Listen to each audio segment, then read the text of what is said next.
All righty then. In the name of my ancestors,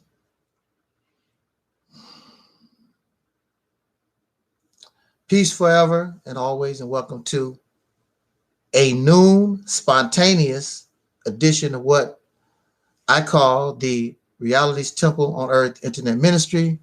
I am the gatekeeper, the host of this program, known here on social media as the mighty Angel Snup 7.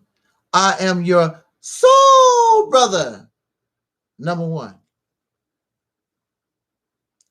What brings us to this topic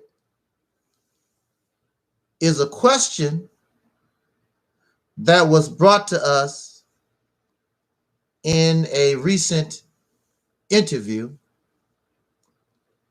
where the question was raised, what is the reality's temple on earth?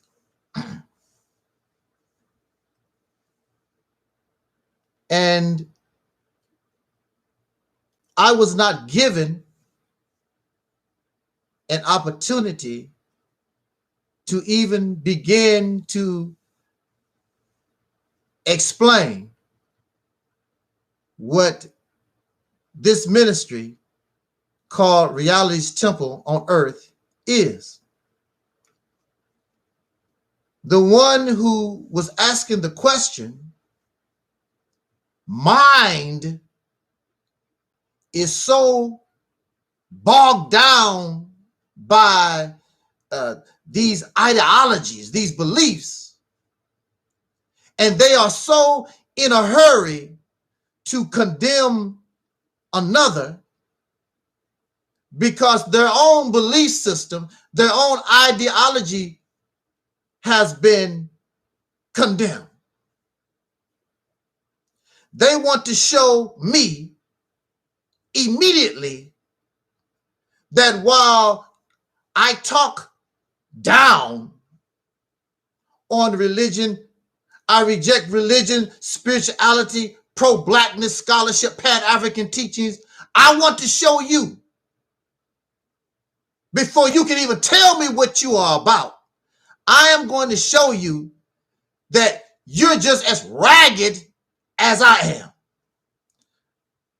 So I wasn't even given an opportunity to even begin to describe, explain what this ministry represents, what this ministry is about.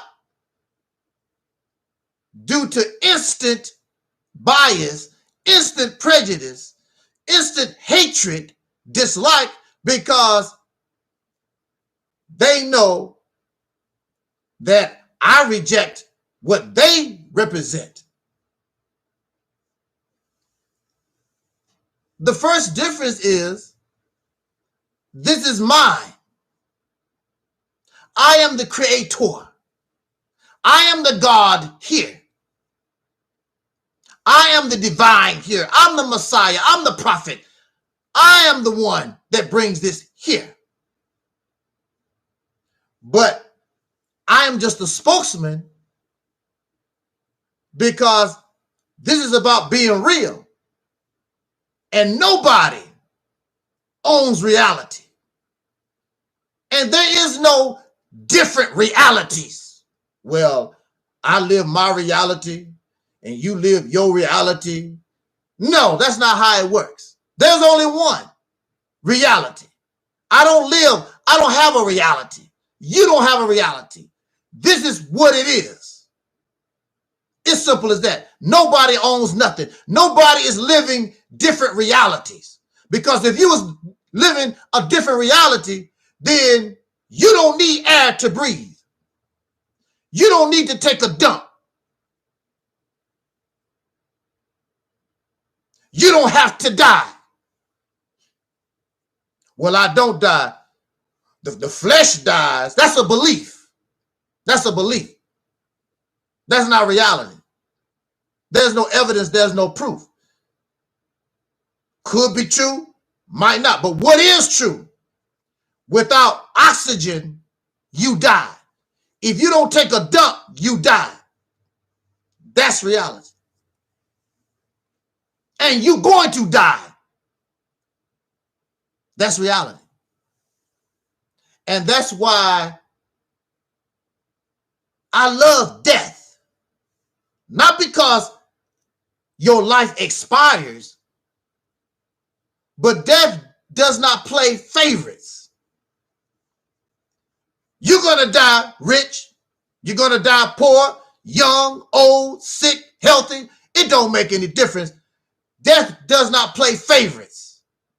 It is an equal opportunity entity, however you want to call it. You can't bribe death. Well, death, I give you a few $1 million. I give you some silver. You can't buy death. And so you have many of these who spend all their life fighting for material things. I'm the world's richest man. I saw somebody bragging that somebody is an African person was more wealthy than Bill Gates. But he's dead. And all those greedy folks, holding on to material things to give them value in life. They're dead. Unable to take the gold, the silver, the celebrity, the praise, whatever it was they thought was valuable in life, they could not take that with them in death. There was a brother, he died,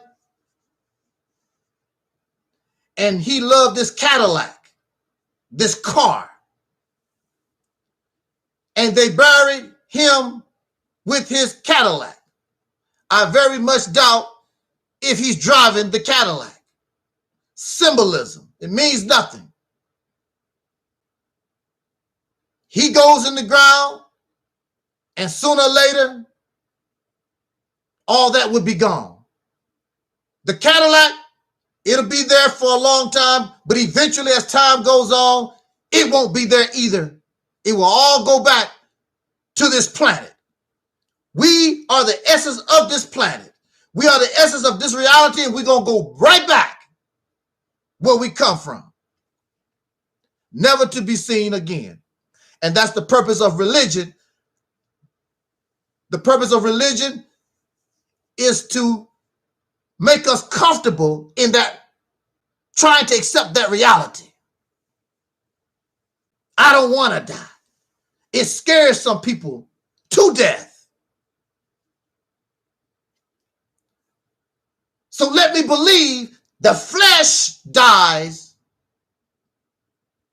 and I will turn into some kind of mysterious energy and float around the universe and go to another dimension, galaxy, or whatever.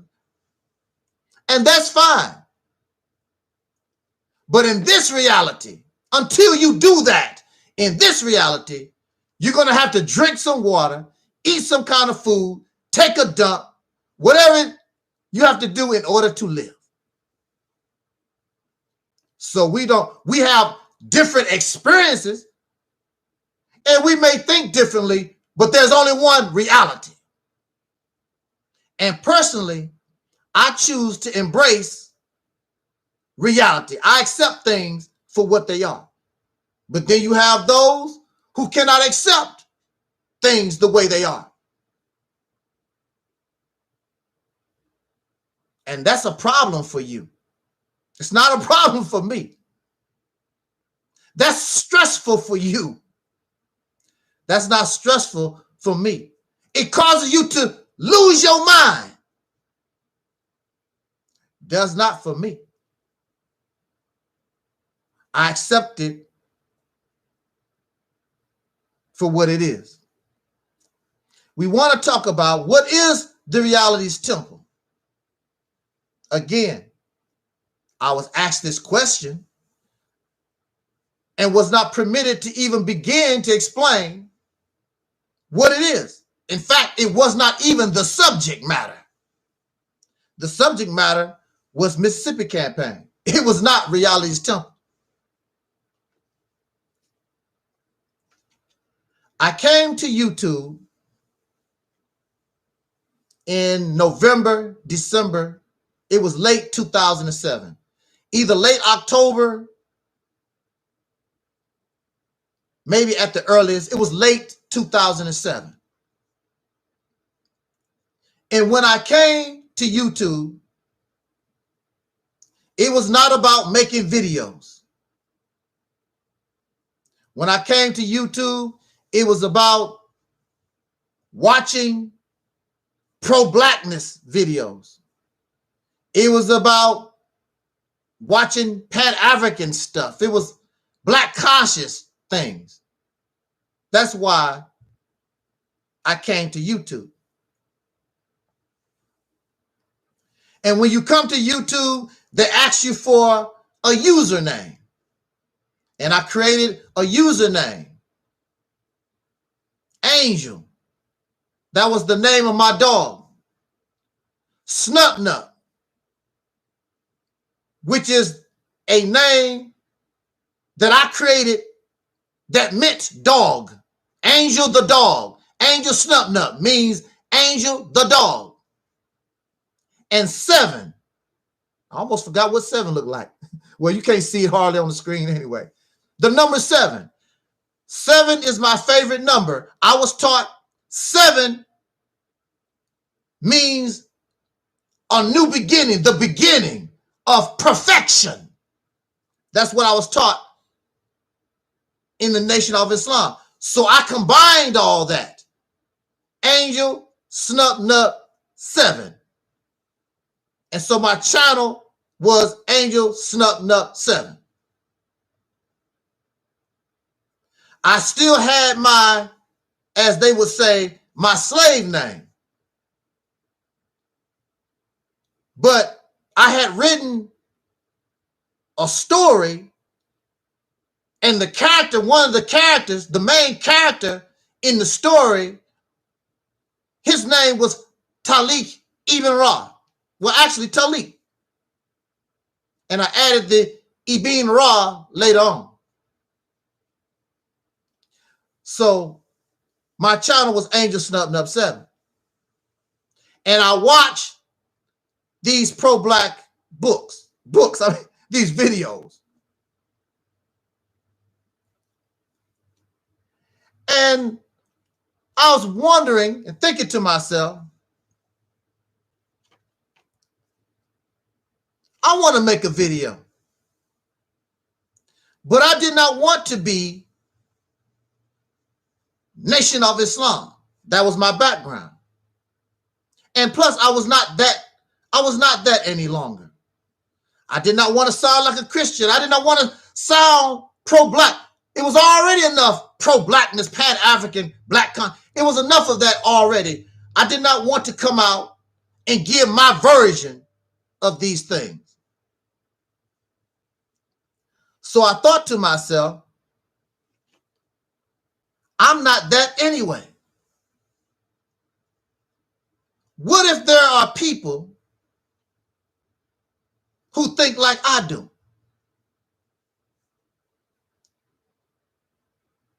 Why not make videos expressing the new me, which is one who rejects religion and spirituality? And even then, I did not call myself an atheist. You cannot label me. I determine who and what I am.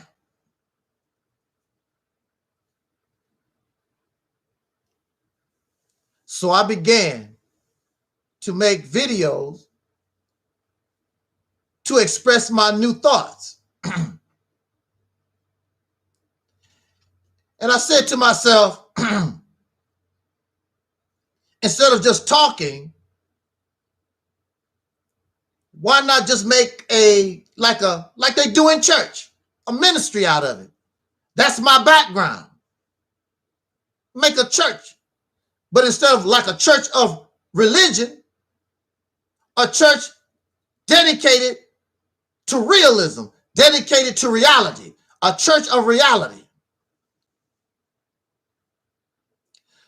The first name that I actually came up with was The Reality's Kingdom on Earth. Now, it's very important that we bring in and talk about on earth. Because if it's outside of earth, it's not real, not to us.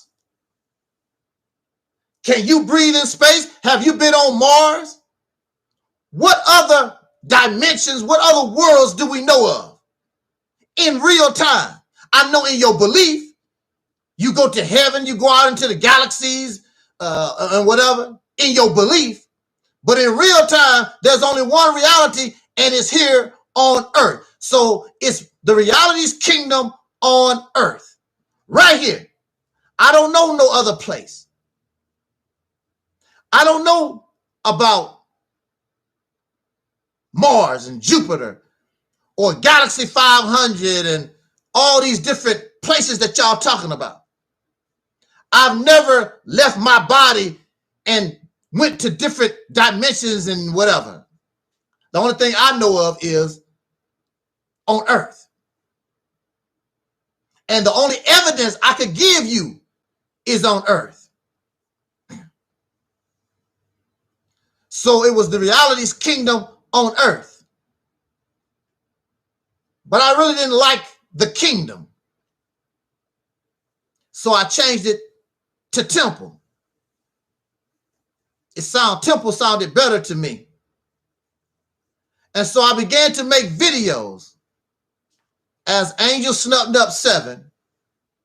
I am the host of this program called The Reality's Temple on Earth. This ministry, a ministry only takes one person. It does not take a congregation. The congregation are the ones who may listen to whatever is coming from the ministry, but the ministry does not require a whole lot of people, just one person with a message. The ministry of Jesus, the ministry of the Honorable Elijah Muhammad, the ministry of Marcus Garvey, that's that one person, does not require a congregation.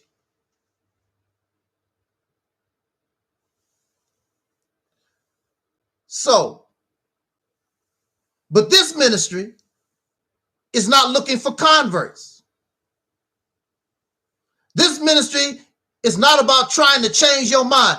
This ministry is simply about our being able to recognize and accept reality. No more, no less. There is no name. So to be a Christian or to be a follower of Jesus, I'm a Christian, or to be a follower of Muhammad, you have to be a Muslim. You can just be who you are. You're not following me anywhere. We're not trying to convert nobody to nothing. Just want you to accept reality and live your life. A deer has no religion or spirituality. A deer just lives life as a deer. And a bee just lives their life as a bee. A cow lives their life as a cow. The human being has turned into something another man created. Muslim is the creation of a man. Christianity is the creation of a man. Buddhism and all these things are the creation of some man that is no better than you and me.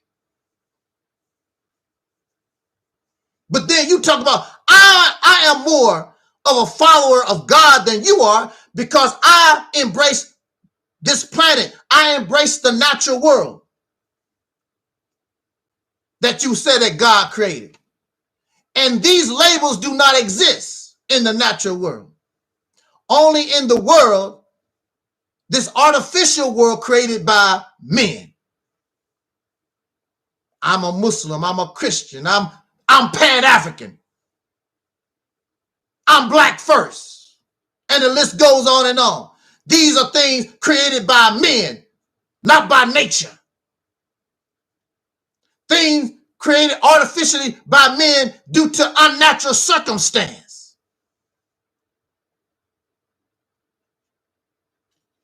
We label ourselves human beings. What is that?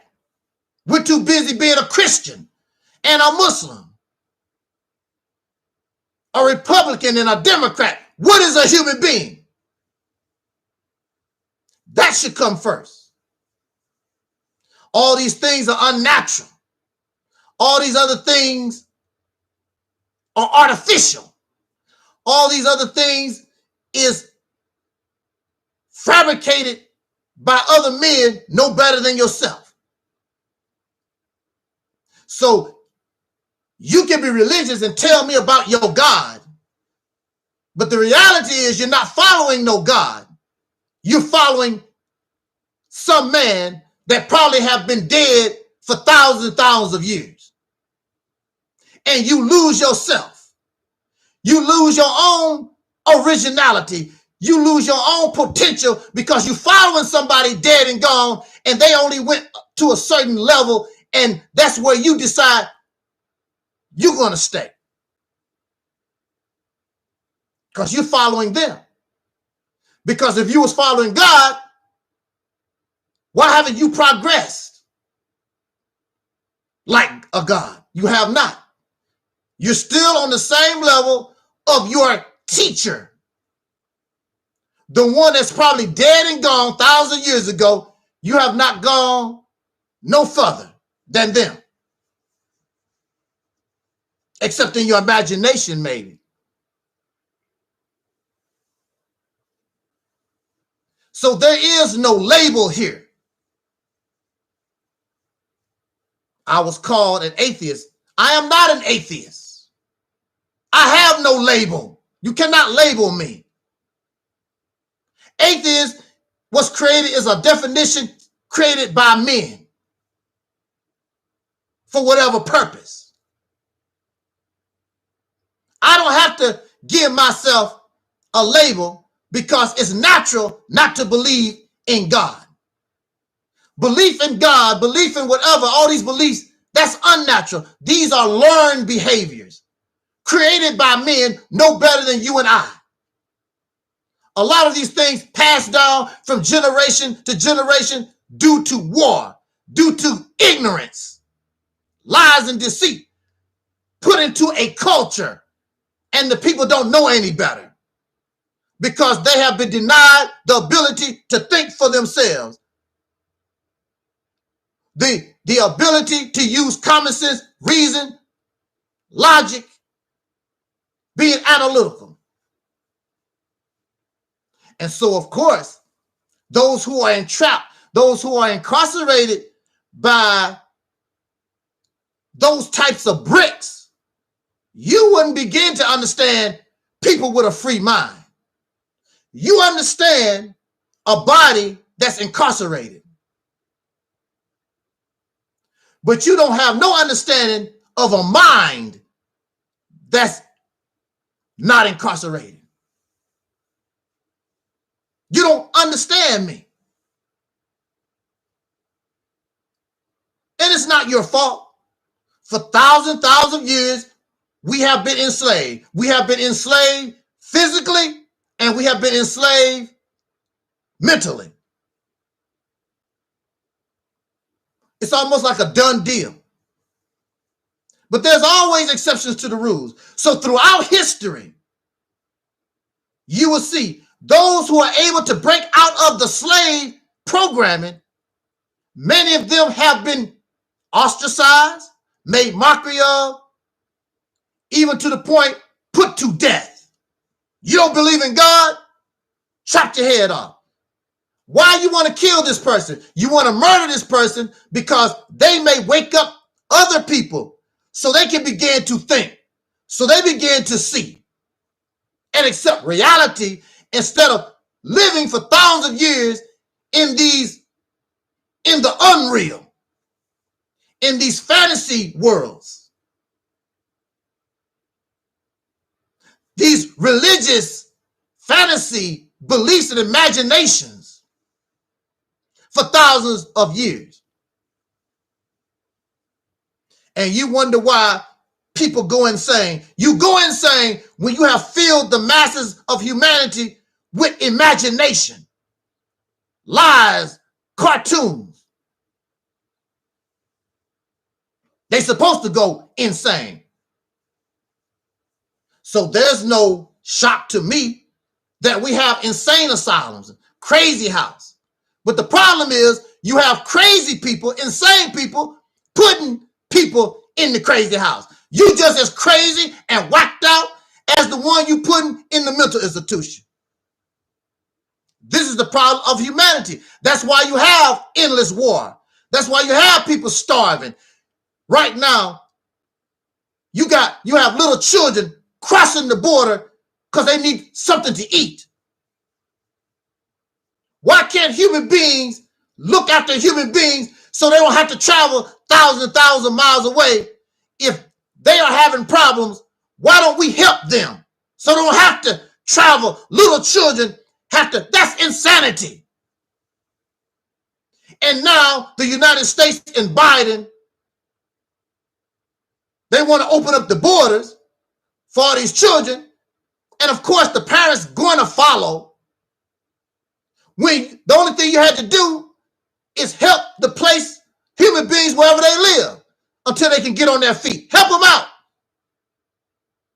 But we're so greedy and selfish and divided as a humanity, each man for himself, because of the crazy mentality of men.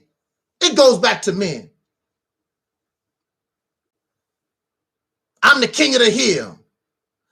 The mind of men living in a patriarchal society, patriarchal civilization with the minds of men. I have to show I'm better than the other men. I'm the strongest. I'm the toughest. I don't cry. I have no emotion. I have no empathy. Bow down to me. I'm the ruler. I'm the dominant. I'm the dominant. I'm the ruler. And some of you really like saying that. I'm the ruler. The black man will rule again.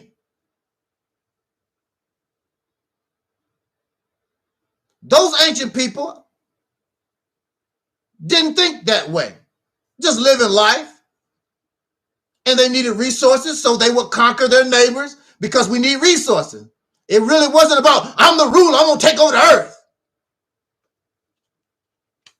But that's the mentality, that's the mindset that we have nowadays. I'm the ruler, I'm dominant, I'm going to rule everything, I'm going to take control of everything.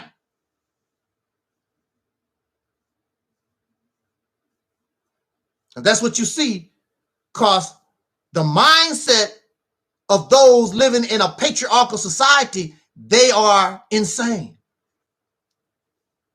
So is the realityist temple on earth. Don't have no label. It's a mindset.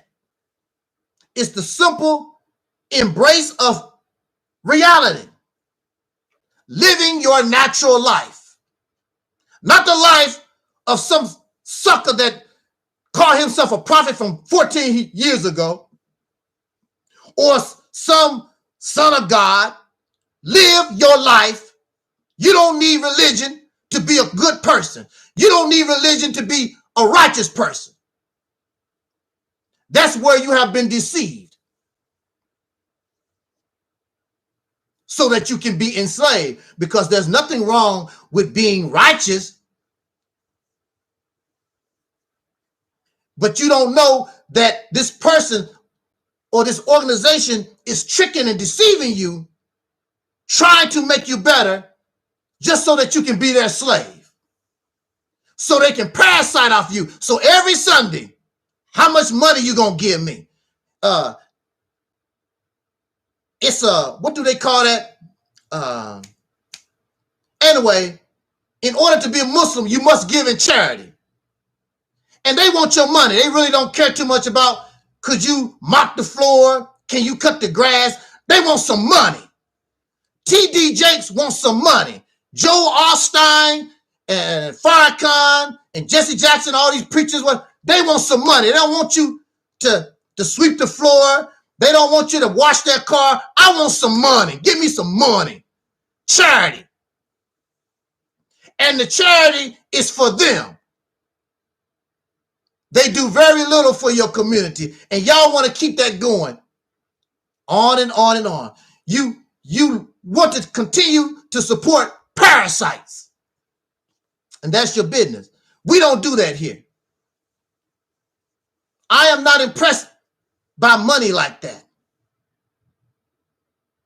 If you can't live in $1 million house, I don't want nothing to do with $1 million house. If you can't drive a Mercedes Benz, I'm not going to drive no Mercedes Benz. And even if you drive a Mercedes Benz, I still don't want, because Mercedes Benz and all this fancy luxury stuff, that don't impress me. I don't care about that crap anyway. I don't have nothing to prove to nobody. And when I die, I know that Mercedes Benz and all this material bull doo-doo, it's not going to go in the ground with me. What gives me value and what makes me happy are those who come to this platform who think the way I do and embrace reality. That's what makes me happy. Those who are able to accept and understand where I'm coming from, that's what gives me value. And so those who come here understand my value because I speak from their heart. Some people can't express themselves. They feel this way but can't express themselves. So the only thing I do is express how we feel. But I'm not your teacher. I'm not your leader. I'm not divine. I'm not a Messiah. I'm just a brother out here just trying to live life without being a damn slave to somebody. I'm not into that. So it's the reality's temple on earth. We don't have, there's no labels. It's not necessary because nobody's going to be a slave to nobody. We are a team. There's nobody following nothing. You present an idea and the team decide what we want to do. The team decide how we're going to go. There are brothers and sisters that come to my platform. We have a similar foundation. They don't have to agree with me, but we have the same type of foundation. Part of the team. We don't play follow the leader. Part of the team. Now, why would you, the question was brought to me, if you don't like, if you don't like religion and spirituality like that, like you claim, then why do you use religious terminology like temple, like ministry?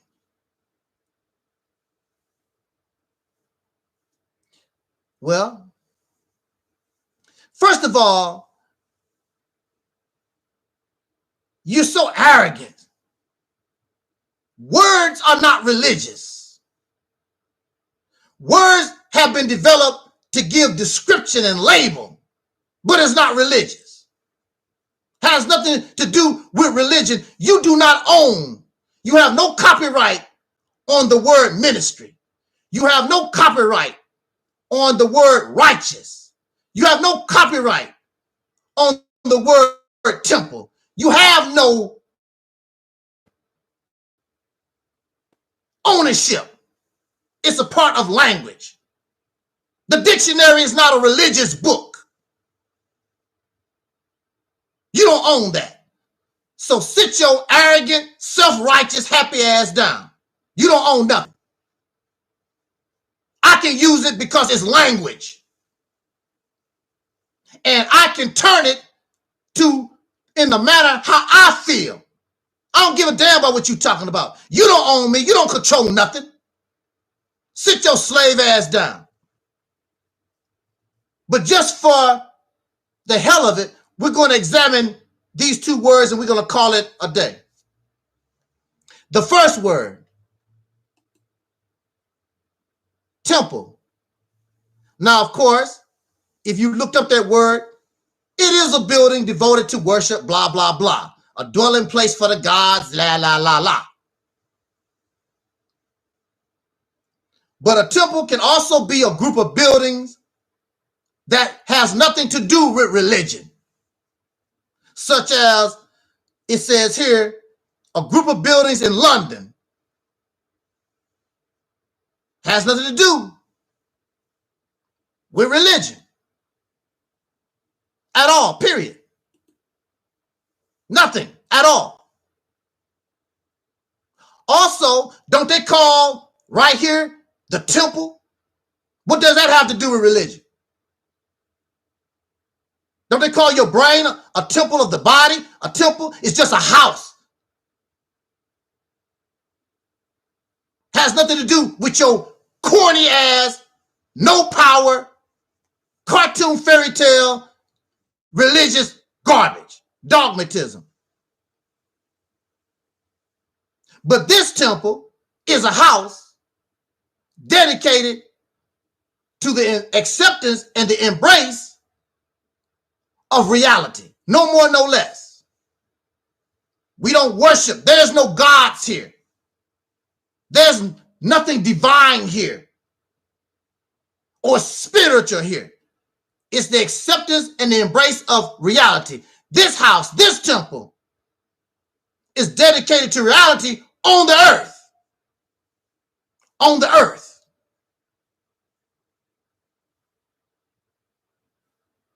I can't have a ministry. Since I'm not religious, I can't have a ministry. Let's see what the word ministry means.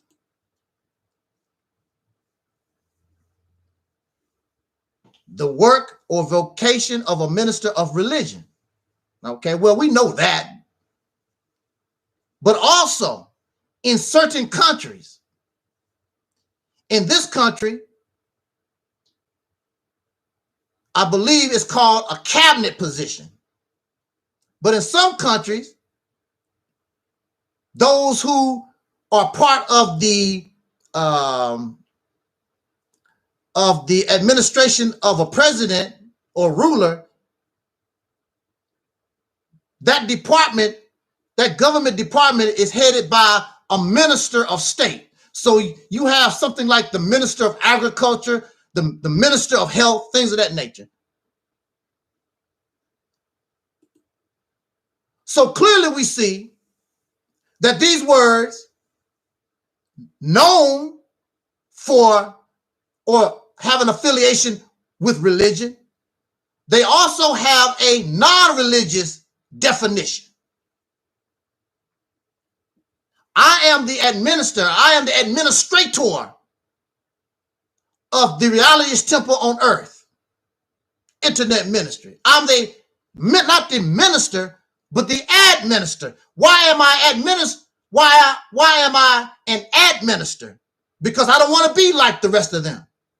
Minister Louis Farrakhan, Minister Jesse Jackson. I am AdMinister. I am an administrator of this philosophy, this word, not a minister, because I'm not religious. And using the word AdMinister takes me out of the context of minister. AdMinister Taalik Ibn'rad. What is your goal? What is your purpose? The goal and the purpose of the Realist Temple on Earth internet ministry is simply to bring us out of the fantasy world, to liberate and oppress people from bondage once and for all.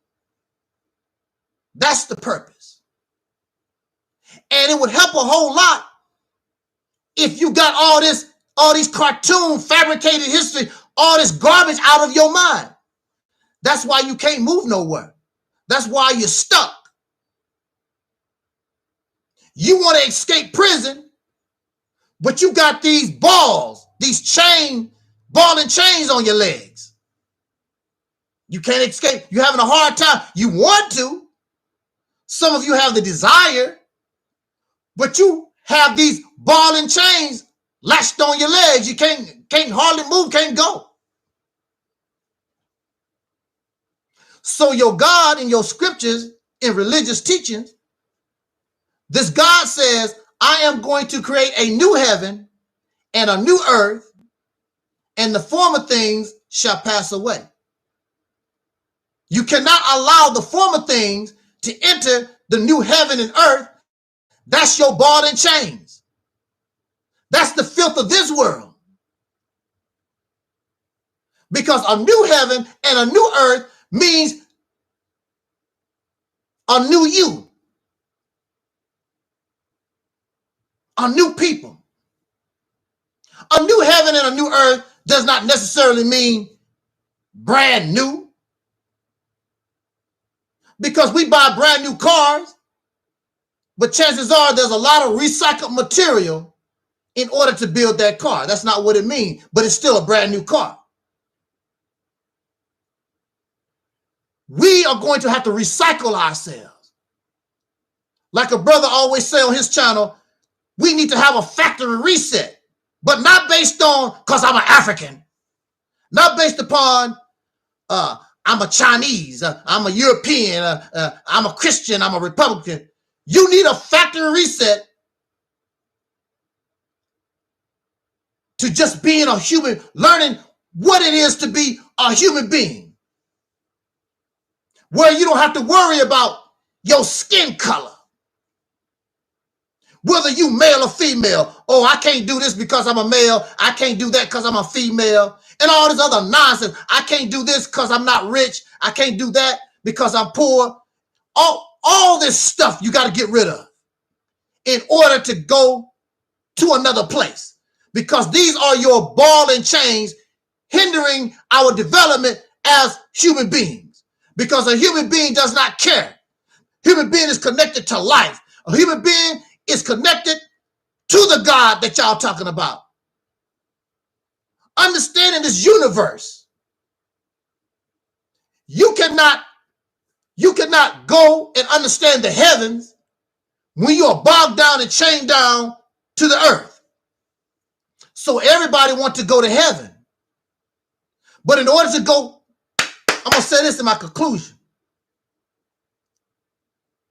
You cannot go into heaven heavy. The reason why birds can fly is because the way their bodies is made, they are light. The reason why the balloon goes up into the sky because there's light. Either you get light or there's a power behind you that defines the gravitational pull of that which is heavy. In order so that you can go up, because that's the only way that you can go into the heavens. The heavens, hell is below. Heavens is above. It don't take much to go down. It takes a whole lot to go up. Even in corporation, in education, takes a whole lot of studying. Have to pass a lot of tests to go from kindergarten to first grade, second grade, PhD, whatever. Take a lot. Don't take nothing to go back to be an illiterate. That's easy. But in order to be somebody, in order to evolve and change your life, it takes a lot. So if you want to go to heaven, it takes a lot of work. More than just, I'm going to be good, God going to like me, and I'm going to go to heaven and live with God for the rest of, for eternity. But even in your scriptures, it's not that easy. It takes a lot of work. It's not an easy place to get to because you're living in filth. We live in a bad place, dirty place, a place created by men, not by God, not by nature. This place that we live in, created by men, keeps you and me down. So we think having a lot of money is success. That's not success. You just have a lot of money. You're still a stupid, crazy slave. That's not success.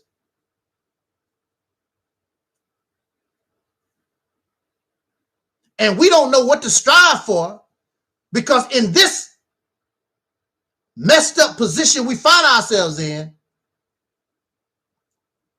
that's what we're taught to be successful. The more rocks we accumulate, the more paper somebody give us that you don't even give value to. Somebody else put value on this paper, on these rocks. Don't you know there was one time when people used gold and silver and they just dressed up? It didn't mean nothing. It was just a pretty metal and I'm going to wear it. It was not something of value worthy of enslaving people, killing people, all this great value.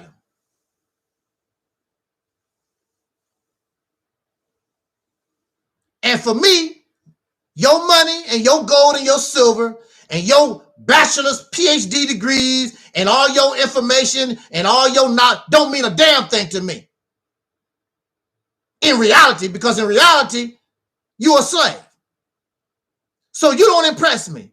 All your so-called knowledge don't impress me. You're a slave. All your money don't mean nothing to me.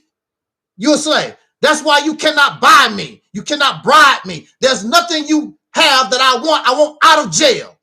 There's nothing in jail that I want. Nothing.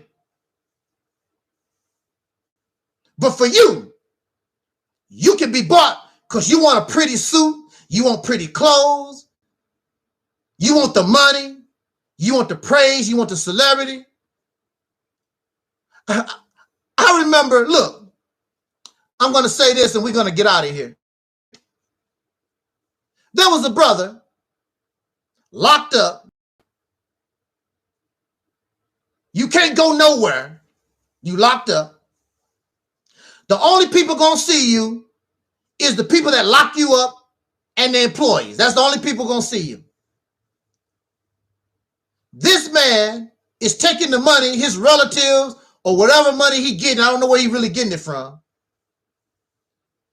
He's taking his money and buying P. Diddy, his name P. Diddy clothes, Sean John suits and Michael Jordan shoes. And why are you dressing like that? The only one gonna see you is the people that lock you up and other prisoners, other incarcerated people. It just made him feel good. And that's how we are. Jay-Z and Beyonce feel good. They know they slaves. Oprah feel good. She knows she a slave. She knows she don't run nothing. You don't have no power. But you just want to look good in jail. He dressed better than Angel Snub Number 7. Because I don't, most of the time I was in sweats. Jumpsuits or something. He always looked better than me. I don't have nobody impressed. Where am I going? I'm locked up in jail. So you locked up in jail. Who the hell you trying to impress? You don't really think you impress the people that lock you up? Do Jay-Z and Beyonce and Oprah Winfrey, Will Smith, or Bob Johnson, or what's that one brother, Byron Allen, do they really think they impress the white man? Do you really think you impress somebody? When they know that you are a prisoner of war, you locked up, you ain't nothing but a slave. Where the hell you going? And you can't even go nowhere without their permission. You better get their passport and stamp the passport because you're not free. And they tell you what you can and cannot do with your money. Minister Louis Farrakhan had a relationship with the late Muammar Gaddafi of Libya. And he was given $5 million. They said it was a loan, but he gave the money to the Nation of Islam. In fact, the video is probably still on YouTube. I forgot which Xavier's Day or what meeting it was. But Muammar Gaddafi told Farrakhan, the wealth of Libya is at your disposal. The wealth, not $5 million. Whatever Libya is, you can have some too. You would think that Minister Farrakhan and the Nation of Islam would have took that offer. Problem is, Farrakhan is a slave. Well, excuse me. Excuse me. The problem is Farrakhan is a slave. And when the American government saw or heard about this, they made Farrakhan made it perfectly clear. If you take that money from somebody we view as an enemy, you're going to have some serious problems. Now, if you free, like you claim, take the money. You a free man. Go ahead. But Farrakhan and the Nation of Islam is not free. Slave. So Master said, look, I don't care. You can do your religion and you can call the white man the devil and whatever that you do. But if you take that money, we got problems.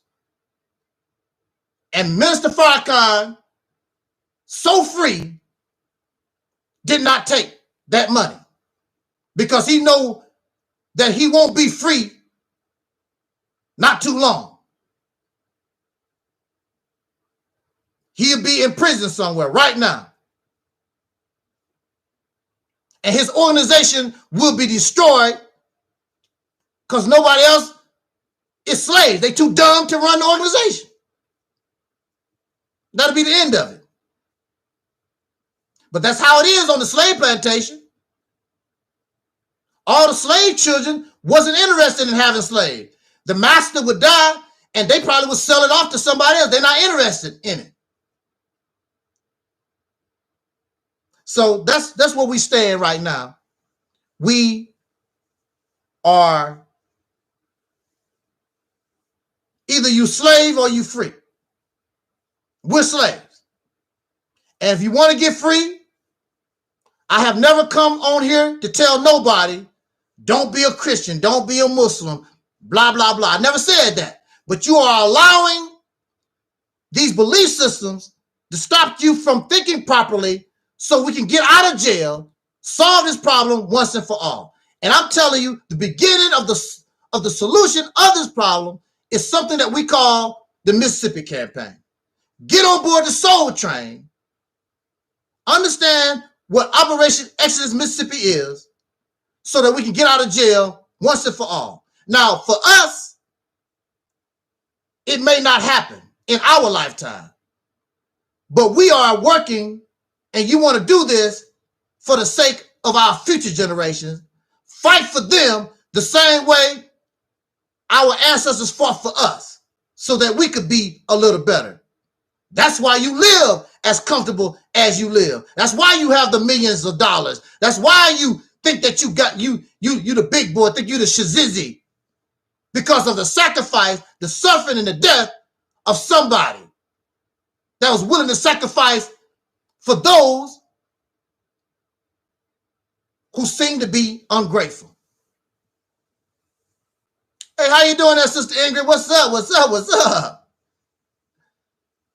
And on that note, I'm out of here. Thank you for my sister Ingrid for joining me.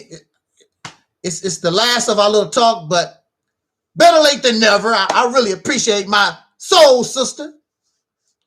And I don't know, I guess it was too much videos for the Deacons of Reality. I don't see none of them that didn't show up. And anyway, those who are listening, those in the chat room, those who will listen to this video later, I much appreciate it. It's always an honor. And until next time, I leave us as Don Cornelius always left us in parting. I wish us love, peace, and soul. We out. We out at 5,000.